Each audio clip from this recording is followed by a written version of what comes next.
Irmãos, convido a abrir as vossas Bíblias, segunda carta de João. Vamos nos debruçar acerca desta carta, amém? Nesta noite. E eu gostava de falar um pouco acerca da verdade como a base da unidade que nos leva à hospitalidade, amém?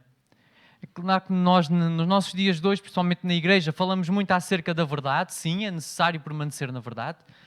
Falamos muito acerca de união, porque somos um corpo, mas depois esquecemos, parece, desta questão da hospitalidade. Porque parece algo que está muito longe, muito distante. Porque é claro, nós quando vamos conhecendo o contexto bíblico, olhamos para as cartas e vemos que quando os apóstolos eles pediam a hospitalidade dos santos, muitas vezes era para servir de abrigo aos pregadores do Evangelho. Ou seja, eles contribuíam com as suas casas para que os servos de Deus estivessem, se pudessem estabelecer, para que a mensagem se pudesse propagar naquela região. E nós hoje, o que é que podemos fazer? Eu creio que há um princípio na hospitalidade para nós hoje também. Vamos ler a segunda carta a João. E diz assim, todos encontraram? E diz assim a palavra do Senhor: Eu, o ancião, dirijo-me à comunidade escolhida por Deus e aos seus filhos, a quem amo verdadeiramente. E não sou apenas eu quem os ama, mas todos quantos conhecem a verdade. É que a verdade está em nós e estará connosco para sempre. Que Deus o Pai e Jesus Cristo, seu Filho, nos concedam graça, misericórdia e paz na verdade e no amor. Senti-me muito feliz por ter encontrado muitos dos teus filhos a viverem os caminhos da verdade, segundo o mandamento que recebemos do Pai. E agora peço-vos que nos amemos uns aos outros. Não se trata de um mandamento novo que vos ensino, mas de um mandamento que recebemos desde o princípio. E o amor consiste em vivermos segundo os mandamentos de Deus, como têm ouvido dizer desde o princípio. Este é um mandamento que deve orientar a nossa vida. Há muitos impostores espalhados pelo mundo que não querem reconhecer Jesus Cristo se fez homem. Quem assim procede é impostor e anticristo. Sejam cuidadosos em conservar os frutos do vosso trabalho, para assim receberem a plena recompensa. Quem sai do caminho e não permanece fiel aos ensinamentos de Cristo, não tem Deus consigo. Aquele que permanece fiel aos ensinamentos de Cristo tem em si tanto o Pai como o Filho.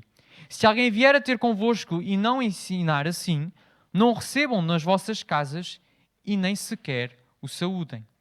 Que se o saudarem, tornam-se cúmplice das suas más ações. Até aqui a palavra do Senhor.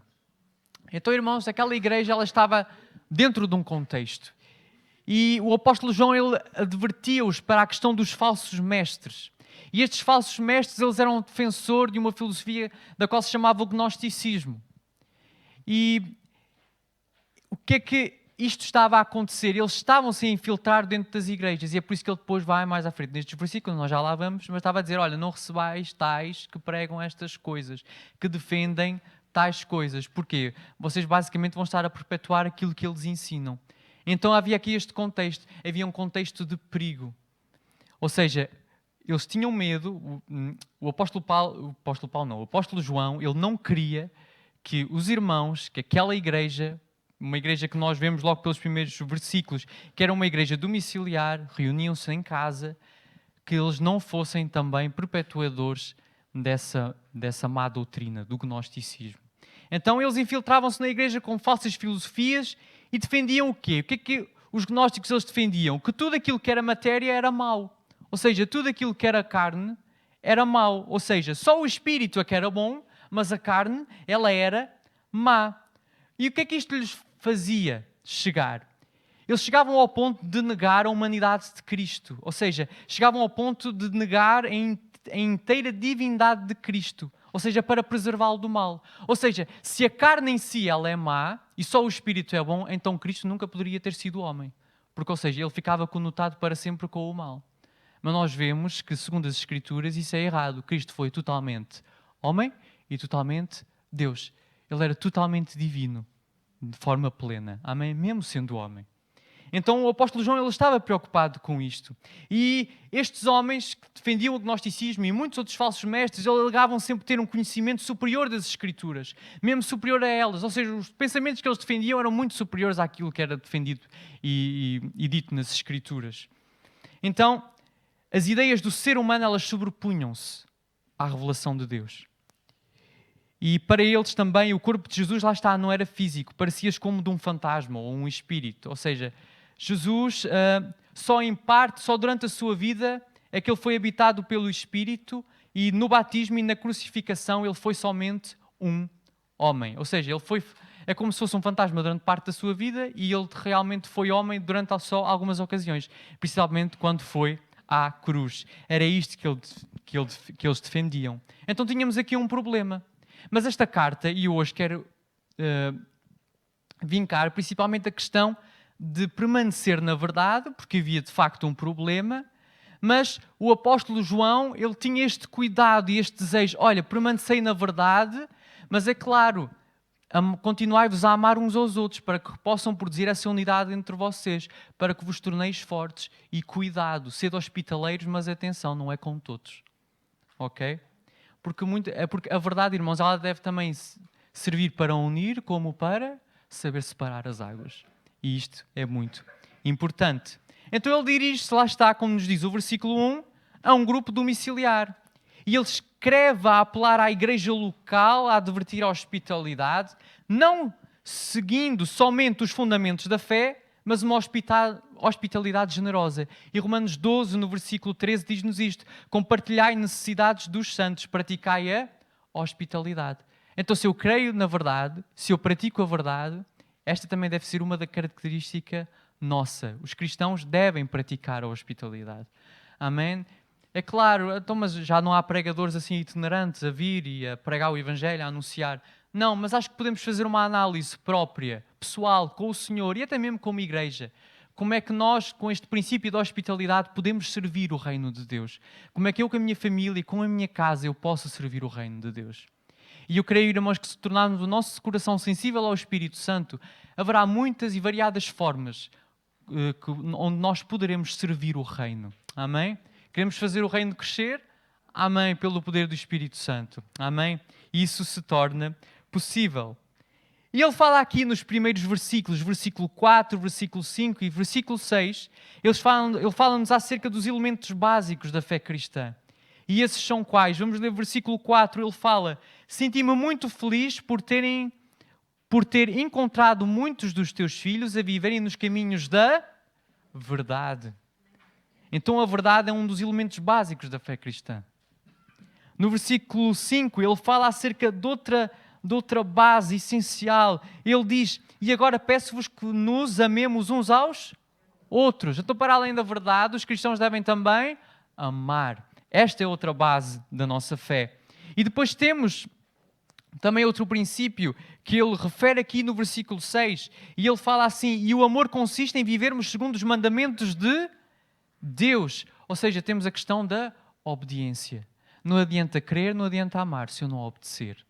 E crer está sempre ligado, né, com a questão da obediência. Então, ele apelava aos fundamentos. Olha, permanecei na verdade, permanecei no amor, permanecei na obediência, permanecei. Porquê? Porque os tempos são difíceis. Já na altura eram e hoje continuam a ser. Então nós devemos ser portadores, defensores e praticantes da verdade do Evangelho. Amém, irmãos? Aleluia. Então, é interessante que este gnosticismo, ele tinha consequências. E ele levava ao quê? Eles levavam isto tão à letra de que tudo o que era corpo era mau e que era só o espírito que era bom, que isto levavam uma severidade no trato do corpo. E também levava a outro extremo, que era o pecado cometido no corpo não era levado em conta. Ou seja, podiam viver a vida que quisessem, mas como o espírito já estava salvo, a alma já estava salva, pronto. Parece que havia ali duas separações. Ou seja, é como se fosse uma submissão. A submissão à imoralidade começava a ser primitiva, negando que até o pecado existia. Mas o apóstolo João, já na sua primeira carta, e convido os irmãos a abrir, 1 de João capítulo 1, ele advertia em relação a isto mesmo. 1 João capítulo 1, versículos 8 a 10. Se algum irmão quiser ler, está à vontade. 1 João capítulo 1, versículo 8 ao 10. Um irmão que possa ler. Se dissermos que não temos pecado nenhum, enganamos-nos a nós mesmos e a verdade não está em nós. Se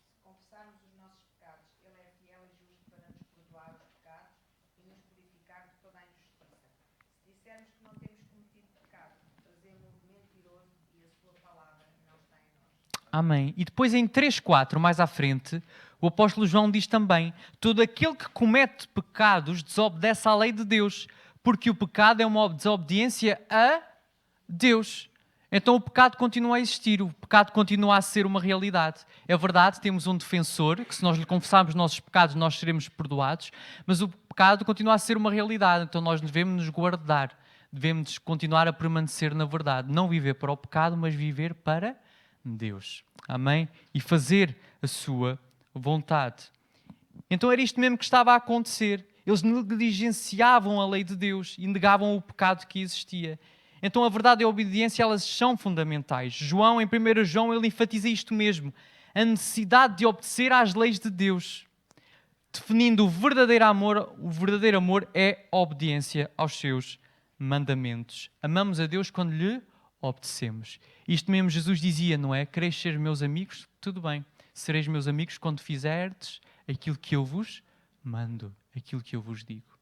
Então o amor e a obediência, o amor está sempre relacionado com a obediência. Se eu obedeço é porque eu amo, de facto. Se eu permaneço na verdade é porque eu amo o Senhor, então eu faço aquilo que Ele quer. Então é necessário eu permanecer na verdade. Capítulo 5, versículo 3 de 1 João. Ele diz isto mesmo. O amor de Deus consiste em cumprirmos os seus mandamentos. E os seus mandamentos não são um fardo. Amém? Então, se eu amo a Deus, eu cumpro os seus mandamentos. Eu guardo a sua palavra. Amém, irmãos? E isto levou o quê? Estava a levar a uma falta de amor. E isso era reflexo do quê? Da pregação dos falsos mestres. Ou seja, eles reagiam mal contra aqueles que rejeitavam os seus ensinamentos. Esta era uma das características dos falsos mestres. E ele, em 1 João, ele fala também acerca disto. É por isso que ele apelava à questão da unidade, permanecerem ali bem ligados à verdade de Deus, à verdade do Evangelho, para que não decaíssem. Porquê? Porque estes falsos mestres não faziam bem, eles só faziam era mal. E no capítulo 3, ainda de 1 João, do versículo 10 ao 18, capítulo 3, versículo 10 ao versículo 18 de 1 João, fala acerca disto mesmo. E diz assim: a diferença entre os filhos de Deus e os filhos do diabo é esta. Todo aquele que não pratica a justiça e nem ama o seu irmão não é de Deus. Então a mensagem que ouviram desde o princípio é esta: amemo-nos uns aos outros. Não como Caim, que era do maligno e matou o seu irmão. E porquê que ele o matou? Porque as suas ações eram más, ao passo que as do seu irmão eram justas. Não se admirem, irmãos, se os que são do mundo vos odeiam. Nós sabemos que passamos da morte para a vida. Amém? Porque amamos os irmãos. Aquele que não ama ainda está morto. Então, todo aquele que tem ódio ao seu irmão é um assassino. E sabem que os assassinos não têm dentro de si a vida eterna. Eis como nós podemos saber o que é o amor. Jesus Cristo deu a sua vida por nós, portanto também nós devemos dar a nossa vida pelos nossos irmãos. Se alguém possui bens neste mundo e vendo o irmão em necessidade, lhe fechar o seu coração, como permanecerá nele o amor de Deus. Meus filhos, não amemos com palavras e discursos, mas com ações e com verdade. Amém? Até aqui a palavra do Senhor.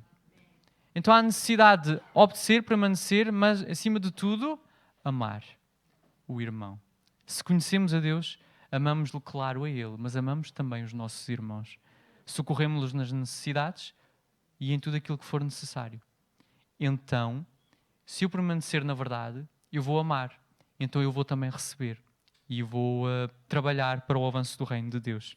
Amém? Então o que é a verdade e o amor? O versículo 4 e o versículo 6 da segunda carta, vamos lá voltar, enfatizam isto.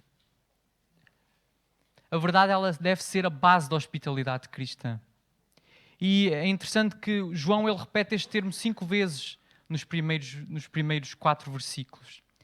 E ele refere-se, lá está, como já falámos, acerca dos fundamentos da fé cristã, de 1 João, que é a crença correta em Jesus, é a obediência e é o amor. Versículo 4 diz: senti-me muito feliz por ter encontrado muitos dos teus filhos a viverem os caminhos da verdade, segundo o mandamento que recebemos do Pai. Então devemos ter uma obediência contínua à verdade, como hábito pessoal e diário. Amém? Então deve ser uma característica nossa. Eu devo andar em obediência, eu devo andar na verdade. No versículo 5 ele vai ligar a verdade ao amor, não é? Como já lemos. Peço-vos que nos amemos uns aos outros. E não é algo novo, mas um mandamento que recebemos desde o princípio. Então é algo que eu creio que nos devemos relembrar a cada dia. Eu devo andar e devo viver aquilo que eu digo. Amém? Eu creio que todos nós que estamos aqui, irmãos, queremos ser agentes vivos, ou seja, pessoas que de facto servem o reino de Deus. Não somente que vêm ao culto, não somente crentes que levantam as suas mãos na hora do culto e fazem orações. Os irmãos estão a entender aquilo que eu quero. Mas eu quero ser um agente vivo dentro do reino de Deus. De facto, eu quero servir o reino. Quero, com todos os meus talentos, com tudo aquilo que eu tenho, servir o reino e fazê-lo avançar. Com dons naturais, com dons espirituais que o Senhor me conceder. Eu quero servir o reino de Deus. Então é necessário permanecer na verdade e, acima de tudo, amar os meus irmãos. E versículo 6.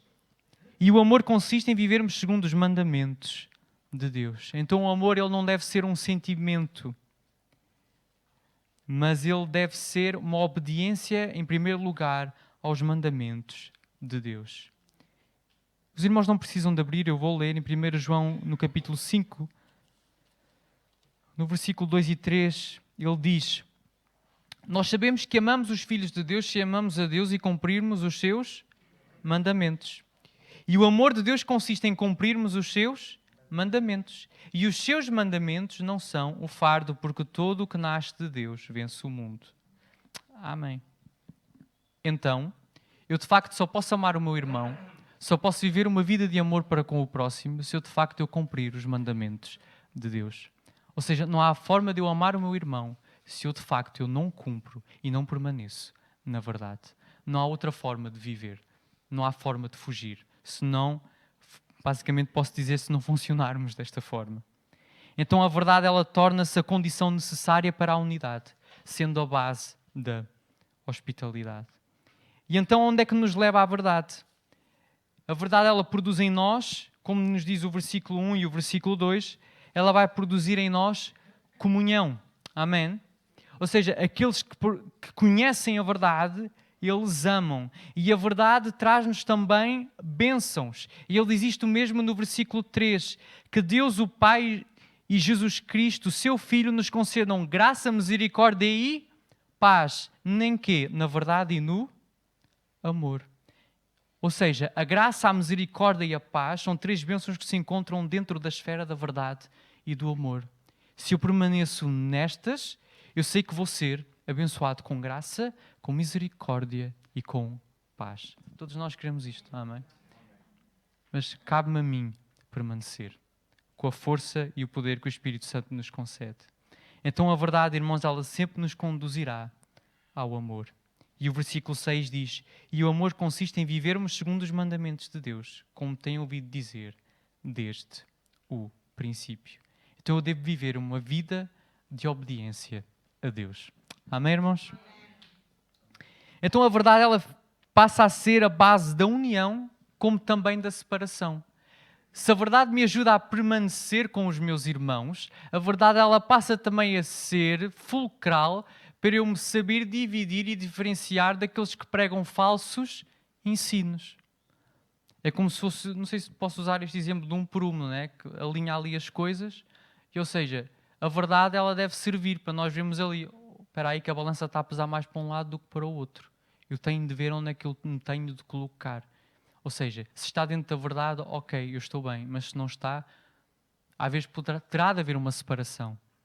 Mas aquilo que eu poderei defender ou está a dar uma mão, prejudicar o reino de Deus, então eu devo me afastar. Porque em primeiro lugar eu devo permanecer na verdade. E no versículo 7, mesmo por causa desta questão do gnosticismo e negavam a humanidade de Cristo, o apóstolo João ele dizia: há muitos impostores espalhados pelo mundo que não querem reconhecer que Jesus Cristo se fez homem. Quem assim procede é impostor e anticristo. Ou seja, das maiores provas da verdade que nós temos é a própria humanidade de Cristo. Amém?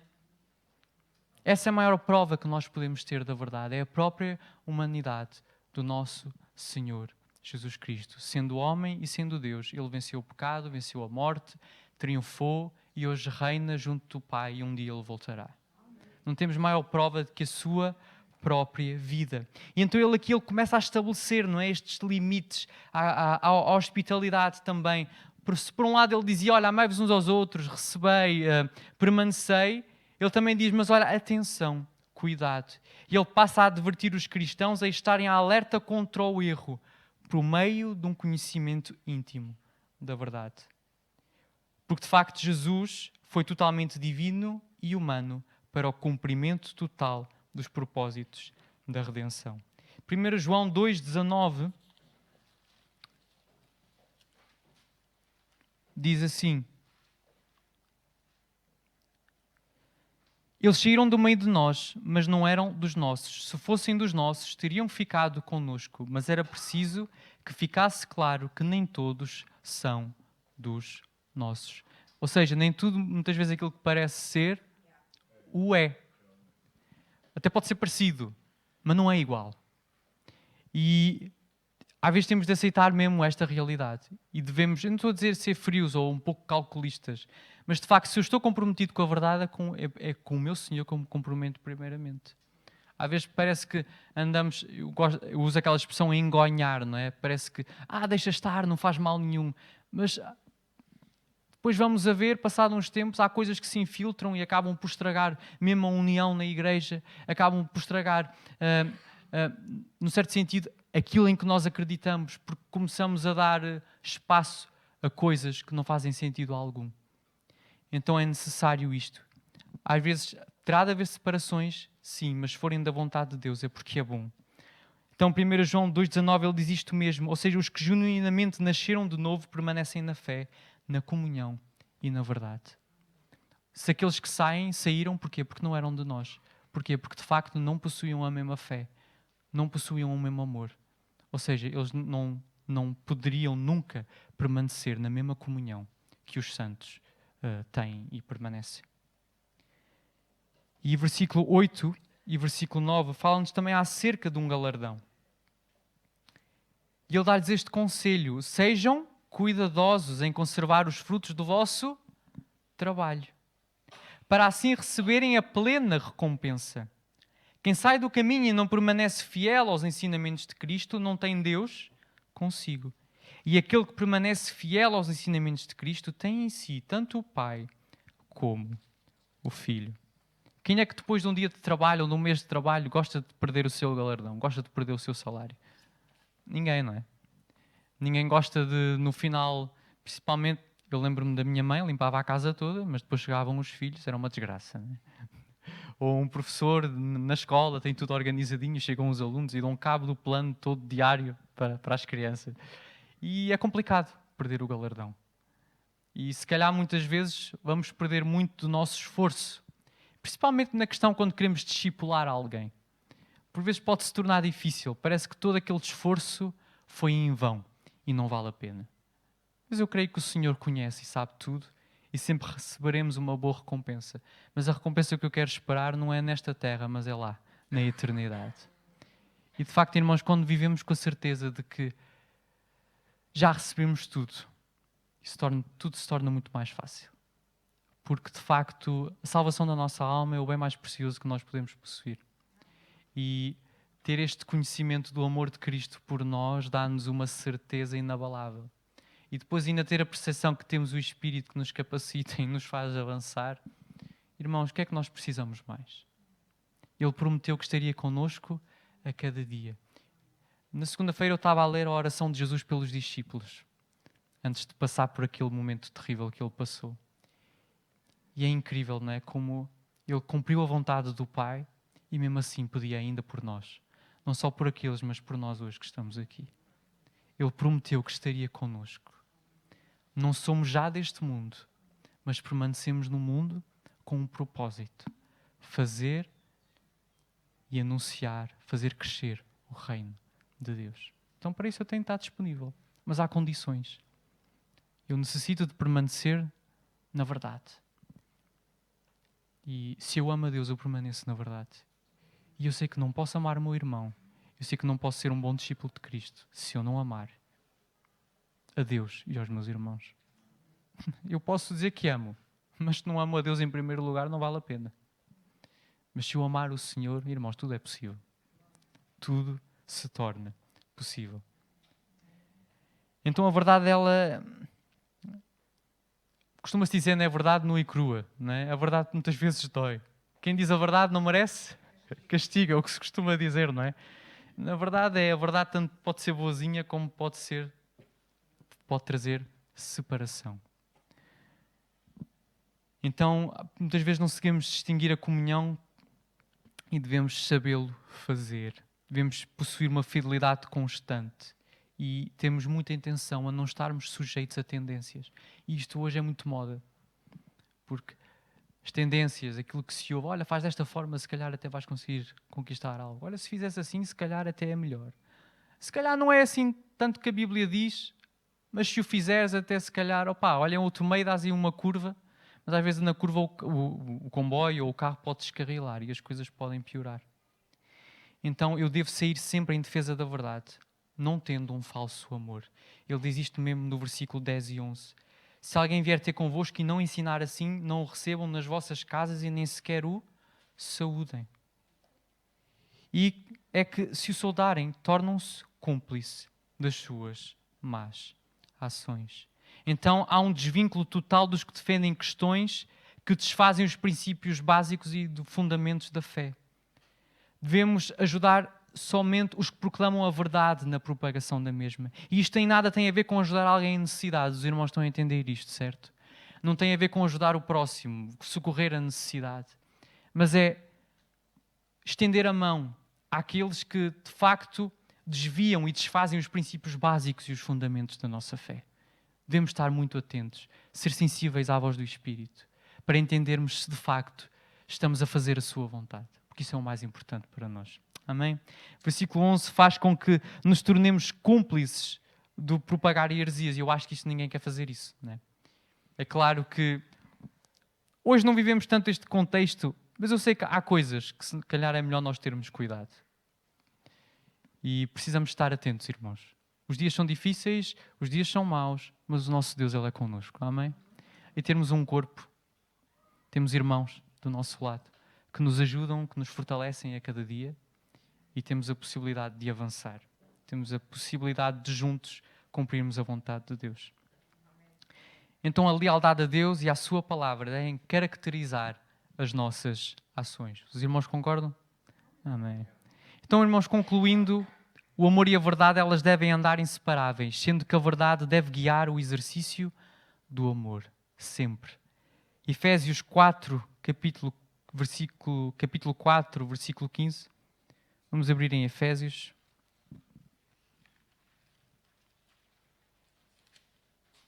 Capítulo 4, versículo 15.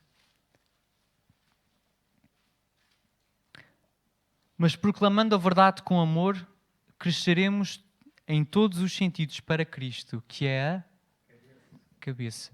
Amém? Então o amor e a verdade, elas são inseparáveis. Eu amo a Deus quando cumpro os seus mandamentos. Eu só posso amar o meu irmão se eu cumprir os mandamentos de Deus.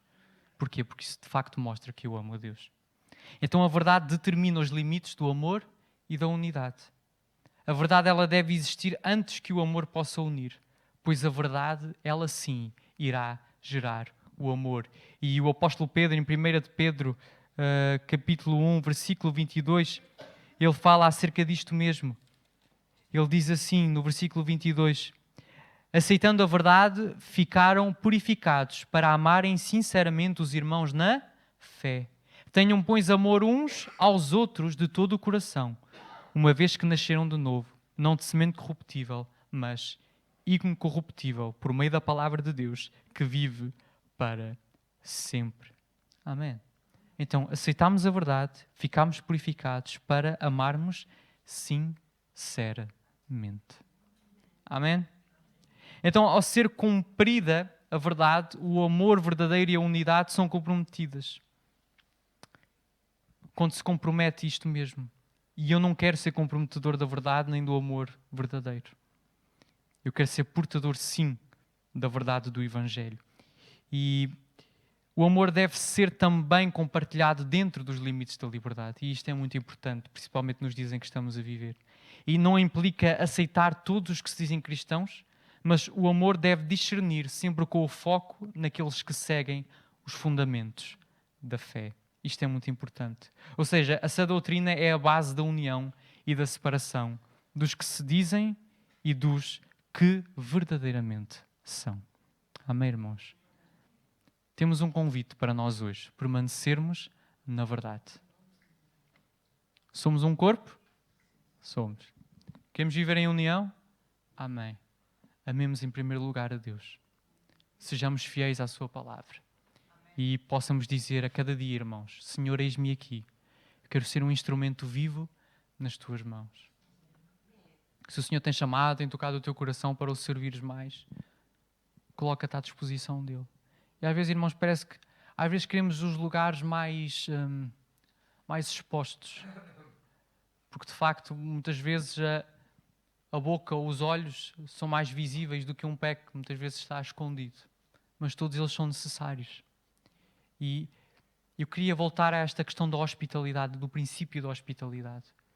Eu acho que devemos fazer esta revisão, principalmente a nível pessoal e também como igreja, que é como é que eu posso pegar neste princípio e servir o reino de Deus? O que é que eu posso fazer de diferente? O que é que o Senhor me está a chamar para eu fazer? Não estou a dizer para o irmão ir sozinho, de uma forma louca, fazer tudo sozinho, não é isso. O irmão tem uma liderança, tem um pastor ao qual pode falar. Mas coloque-se à disposição do reino. Coloque-se à disposição de Jesus. Ame o Senhor, ame o seu irmão, mas ame também os perdidos. Amém? Que este princípio da hospitalidade, que é tão necessário, de facto possa marcar a igreja. Nos primeiros tempos da igreja nós vemos que o testemunho que eles davam, de facto era porque havia aquela união maravilhosa entre eles, não era? Aquele testemunho que eles davam tinha tanto poder que muitos se convertiam. E que de facto isso continua a ser a marca da igreja nos dias de hoje. Que a nossa unidade, que o amor que Cristo colocou em nossos corações, ele possa transparecer não só a nível pessoal, mas uns para os outros. E possamos de facto praticar a hospitalidade. Não só com os de fora, mas também com os de dentro. Amém, irmãos? Até aqui a palavra do Senhor. E vamos orar. Pai querido, queremos agradecer, Senhor, pela Tua palavra. Obrigado, Senhor, porque por meio dela, Senhor, Tu nos advertes a permanecer fiéis e firmes à verdade. Senhor, obrigado, Senhor, porque nos escolheste, Senhor, e nos chamaste, Senhor, para Ti. De facto, Senhor, nos tens colocado em mãos, Senhor, o privilégio de ser, Senhor, portadores, Senhor, da verdade, portadores, Senhor, desta mensagem, Senhor, que traz vida e vida com abundância. Pai, oramos por nós, como Tua igreja, Senhor, neste lugar, para que possamos, Senhor, ser sensíveis à Tua voz, ao Teu querer, Senhor, e à Tua vontade, para que, onde quer que nos enviares e também neste lugar onde nos tens colocado, possamos ser, ó Senhor, portadores desse bom perfume, Senhor, de Cristo. Senhor, que possamos servir, Senhor, o Teu reino. Possa-nos servir, Senhor, aqueles que têm a necessidade, Senhor, de ouvir, Senhor, a Tua palavra, ouvir a Tua mensagem, Senhor. Eis-nos aqui, Pai. Ajuda-nos, Senhor, a permanecer. Perdoa-nos as vezes que temos errado e fechado o nosso coração. Porque, de facto, Senhor, nos libertaste. Nos deste, Senhor, uma nova vida, Senhor. O pecado já não é mais problema. A condenação, Senhor, já não é mais problema, porque Tu mesmo conquistaste, Senhor, a vitória por nós. Por isso, nesta liberdade que hoje nós temos para Te servir, para estar em comunhão Contigo, para ir à Tua presença, Pai, que possamos, Senhor, em tudo servir o Teu bom nome. Pai, oramos para a honra e para a glória do Teu nome. Amém.